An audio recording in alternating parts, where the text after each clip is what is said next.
Colorado mountain towns are one of those places where people think they know what they're getting. And then they move here or buy a place here and go, oh, I didn't see that coming. Not in a bad way. More like the stuff that ends up being your favorite part of living here isn't always the skiing, the views, or the Instagram moments. It's the little lifestyle wins that make normal life feel better. So here's the question for you. If you've owned a mountain home in Colorado, what would surprise you the most about day-to-day life when you're not on vacation? Because I'm gonna walk you through 7 underrated things about living in the mountains out here. And then at the very end, I'll give you a quick market pulse for buyers going forward. All right, number 1, the sun and the weather are basically a cheat code up here. People throw around the 300 days of sunshine line, and I'm not sure, maybe it's not perfectly literal depending on how you define sunny, but the point is the same. It's bright here a lot. And in the mountains, that changes everything. Winter can feel cold, but sunny. Spring can be messy, but sunny. Summer is the thing nobody believes until they live it. When my wife and I first moved out here, we were in full ski bum mode, thinking we'd stay for winter, get it out of the system, and head back to real life. And all of our new friends kept saying the same thing. You have to stay for the summer. Summer is the best season here. But winter was so good that it convinced us to stay for the summer.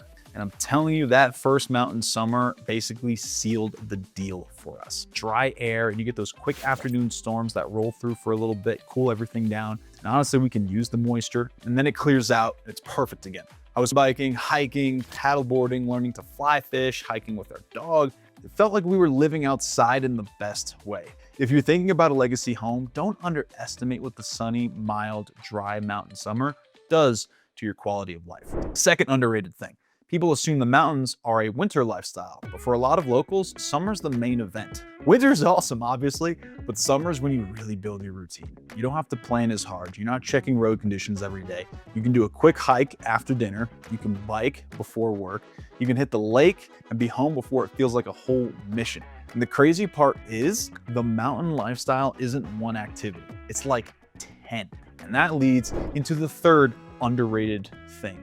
The community here, oh man, I'm honestly at a loss for words, but I'll speak some more words about it. People are just nice, and not the fake nice where they're nice until the second you turn around. It's more like neighbors actually talk to each other, people actually invite you to stuff, and a lot of the friendships are built around doing life together, outside. I felt this super hard recently. We've got a 6-month-old now, and we went back to New York to visit family and friends, and no shade. There are amazing people out there, and I'll always love where I'm from, but the overall energy is just kind of different. More rushing, more stress, more people feeling stuck. And you come back here, and the first thing your neighbor says is basically, hey, you guys want to go on a walk? Want to get outside? Want to meet up for a hike? Want to go to that concert? Want to ski this weekend? People here are excited about life. And yes, sometimes they'll trap you in a conversation longer than you planned. And you're standing there like, I love you. I've got stuff to do.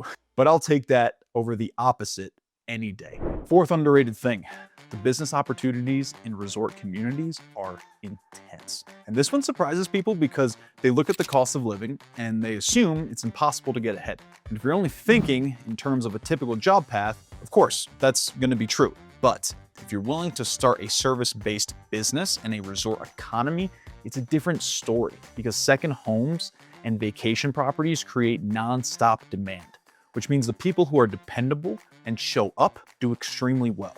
I've met people who came here, started a business, and built something seriously successful just by being consistent and solving problems for homeowners. That's not a trendy Instagram take. It's just how resort economies work. You'll find this consistent across resort economies all over the country. Fifth underrated thing, you get a return on investment in your health and your lifespan out here. And I don't mean that in a cheesy live, laugh, love kind of way. I mean it in a real way. People move here and they start moving more, right? They're outside more, they're walking more, they're doing activities. They're doing activities they didn't do back home because the environment almost forces you into it. And I've got friends out here who are in their 70s and 80s who ski like absolute animals, like 80, 90, 100 days plus a season, and they ski well. Not surviving skiing, like actually skiing. Then you go other places in the country and you'll see people the same age who look like they're just, waiting. That's not the culture here. There was a big national study that got a ton of attention a few years ago showing Summit County was at the top of the list for life expectancy. You can feel the difference when you live here. That health ROI is a bigger deal than people realize. Sixth underrated thing, your adventure radius is insane. You can live in the Colorado mountains and within a few hours, you can be in a totally different world. That is not normal. And that is where I'll bring up one of my favorite periods of time out here. COVID was obviously a weird one-off world moment, but the lifestyle part of it was wild. Stephanie and I bought a rooftop tent for the 4Runner, and we basically camped 11 weekends in a row. We weren't doing the campground next to 20 other families version of camping. We were bouncing around the state, heading into Utah, sometimes Arizona, new places constantly. And every weekend felt like the next best thing that we'd ever done. And if you've never experienced dispersed camping on public land, like the park it, set up, and you're in the middle of nowhere kind of experience, it's unreal. The feeling of quiet, no crowds, you and nature, it's one of those things you don't fully get until you do it. Colorado gives you that. And it also gives you access to so many surrounding states that are adventure heavy.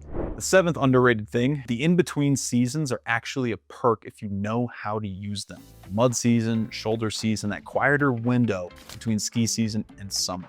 Locals either love it or they escape it, but here's why it's underrated. The crowds disappear, the towns breathe, restaurants get easier, traffic calms down, and you can actually feel like you live in a real place again. And it becomes this kind of reset season.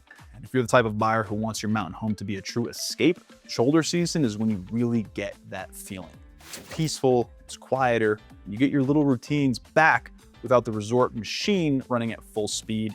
And as I'm filming this right now, we are seeing this in full force. Mid to end of May, still kind of in that mud season. Usually summer starts to kick off in early June. And so right now the weather's perfect. All the trails are pretty much empty. So you kind of still get Summit County all to yourself. And the weather, thankfully this year, has been awesome. Okay, so those are the 7 underrated lifestyle wins. Now, let me give you a quick market pulse, super quick, just to anchor this for buyers going forward. Right now, buyers generally have more leverage than they did a couple of years ago. Inventory has been building in a lot of Colorado markets and buyers are being pickier.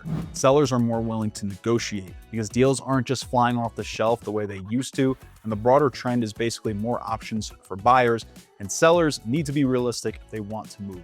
It's not doom and gloom. It's a more normal negotiation driven market. And the data proves that. Right now, we're seeing inventory creep up into 7 to 8 months, meaning that we're leaning more towards a buyer's market where traditionally we're not really in a buyer's market. So that months of inventory basically means it'll take 7 to 8 months to sell off all of the inventory that we currently have. If you're unfamiliar with that statistic, median price for sales, that is going down as well. And on top of that, interest rates kind of went the opposite direction that people thought they were going to go. Right now, they're in the mid to high 6s. So it's definitely not the market that everybody was planning for. But again, this is your opportunity as a buyer, right? If you're willing to be savvy and patient, you can find a really good deal. And also right now would be a good time to start looking at homes that have maybe been sitting on the market a little longer than they should have, over the average days on market, and start pressing for more concessions, better contingencies, better terms, just overall better deal for you in the long term, especially with these higher interest rates. And what matters most in mountain markets specifically is still the same: condition, winter usability, access, and ownership ease. The prettiest home in the world can lose its shine fast if it's a maintenance headache.